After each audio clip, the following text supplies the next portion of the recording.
Ladies, gentlemen, and Harajam of all ages, with a lot of people reaching their dirty little hands into the endgame of Season 4 for Diablo 4, there is one major thing a lot of us are going to be doing a lot of, more so this season than any past, both because the progression speed of the game has increased rapidly, so more people are in the endgame at this stage than ever before, but also because we were promised three guaranteed things: resplendent sparks, the crafting material that you need 4 of to make your own chosen uber unique. I got mine last night, and in case you haven't noticed by the fact that I have 78% maximum resistance now, I chose Tyrael's Might and have 0 regrets. That said, before you even get to that stage, you have to kill the endgame bosses that drop what you're after, and before you can even get to that stage, you need the materials to summon the latter bosses. So today we're going to go over the ways that you can acquire these materials in Season 4, as well as the best ways to do so over time in a more somewhat farmable manner, and then just any tips or tricks on the subject as well. Starting off with the various ways that you can get boss materials before Season 4, each of these was only found from one activity really: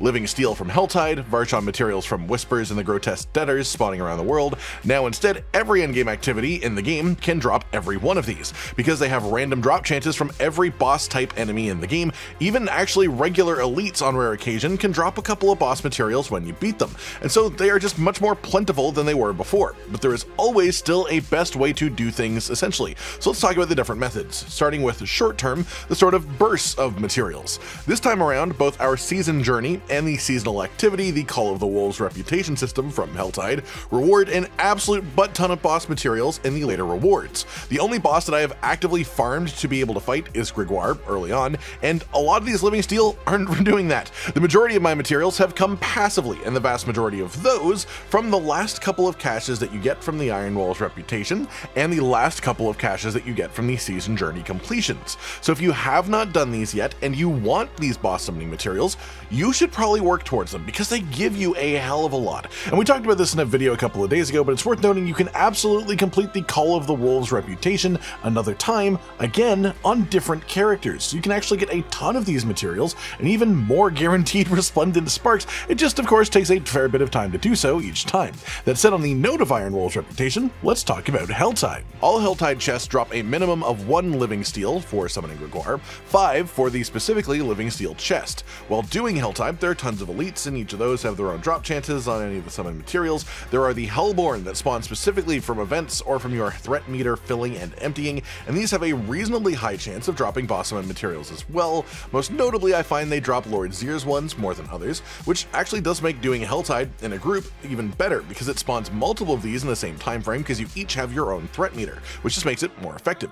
And of course, the Blood Maiden enemy in Helltide, the big boss at the end of the altar summon activity, also has a pretty decent drop rate on various boss summon materials. Helltide is essentially the prime location for specifically living steel too, but also just has a really good drop rate on a lot of the different materials because of all the overlaps I just mentioned, so Helltide's pretty good.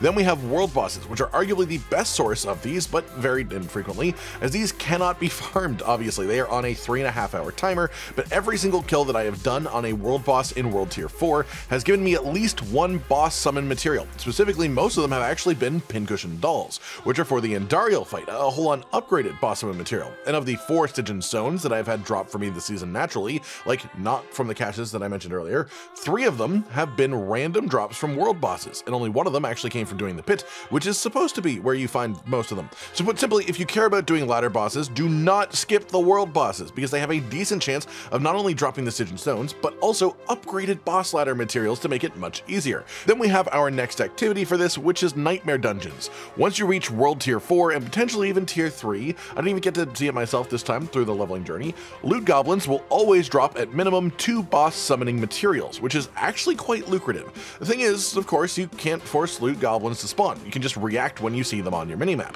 So first thing here is to kill every loot goblin you come across, and that applies to not just Nightmare Dungeons too. They spawn in Helltide, things like that, of course. The reason that I have it in the Nightmare Dungeon section, though, is because there are rooms in endgame Nightmare Dungeons that have a low chance of spawning just an absolute horde of like 4 or even more treasure goblins at a time, and if you just murder the whole pile of them when this happened, you guessed it, you get rained down in free boss materials. Among other things, of course, it's quite valuable to have happen, but today is focused around boss summoning, so that's why I bring it up here specifically.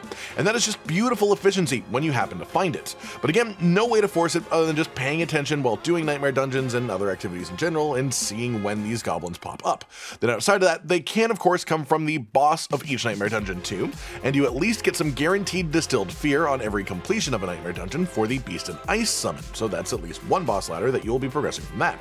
Then next up we have the Whispers of the Dead activity. This activity has overlaps with pretty much every other endgame thing that exists, so you can mix it with any other thing that you want to, and while it is known to be the best source of gold currently by a massive amount, which is more than enough incentive to do it at the immediate moment for most players, it also gives you a chunk of Varshan summoning materials from each Whisper's cache, with a chance at getting materials for other bosses too, just because why not? Then the final topic of note here I mentioned briefly earlier, which is the Stygian stones. These are required to fight the specifically torment versions of the latter bosses, which are their level 200 super challenge mode equivalent versions. And in case you are out of the loop on these since the PTR, these level 200 versions are actually super worth doing now on live servers, as long as you're actually able to kill it. It is an understatement to say that these bosses are harder than their normal versions. They have insanely higher health, incredibly high amounts of damage output, and even a stacking effect on them that exponentially increases your damage taken if you get hit by any of their more telegraphed attacks. And again, this stacks. And this is just in an effort to make it essentially impossible to purely just face tank the bosses, no matter how defensive your build is, unless you can also kill it in 30 seconds or less before the stacks become a problem. That said, you get 5 times the rewards of a normal ladder boss for 3 times the material cost, so that's obviously quite positive value without any sort of doubt. And it's worth mentioning, I have had 2 Andariel's Visages drop so far this season, my only Ubers that have dropped naturally, both from the Torment versions of Uber bosses, and I've done quite a lot of the regular versions of these too, with none of the luck from those. So maybe that's just conjecture, maybe it's not, maybe the actual Tormented bosses have a much higher chance than we initially thought. That aside then, as far as actually getting these stones, I mentioned earlier that world bosses are the best way early on, but technically, the Stygian stones are supposed to drop mainly from the Artificer's Pit activity. They just seem to not be dropping with any sort of consistency at all until you get to at least past tier 70 or 80, and then people report they are a bit more common, but again, still not that common at all. And personally, I have climbed up to about tier 70 myself. I've done a lot in the 60 range specifically just for material farming, and I have still only seen 1 Stygian stone from this activity the entire time I've interacted with it.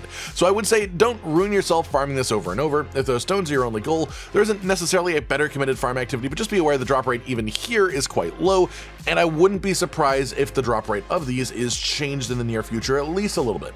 And that pretty much covers it for today then, everyone. Just every way to get boss ladder summon materials currently in Season 4, and the best ways to maximize it from my knowledge. And I guess I should add what is normally common knowledge here too. If you are a solo player, you can always look in trade chat for boss rotations, which are literally speaking groups where each player rotates using their own materials to summon the boss, letting you get 4 summons for 1 lot of your own materials if it goes right. This is just a classic thing, but if you didn't know about it, it's a really important one. Let me know your own thoughts on all this stuff down below in the comments, and of course if you have any more of your own tips for people that I may not have covered, leave them there too. Like if you liked the video, subscribe with the notification bell for more, and most importantly, ladies and gentlemen, until next time, stay sweet. Josh, Cotton, and Hollow with the videos, dropping the humor like a hammer on your tippy toes, bringing entertainment on a daily arrangement to take our insanity and turn it into entertainment. Yes, I said entertainment twice, to reiterate that it is nice to look into your faces on a mostly daily basis when you let us in your homes to make the whole world a stage. Goodbye.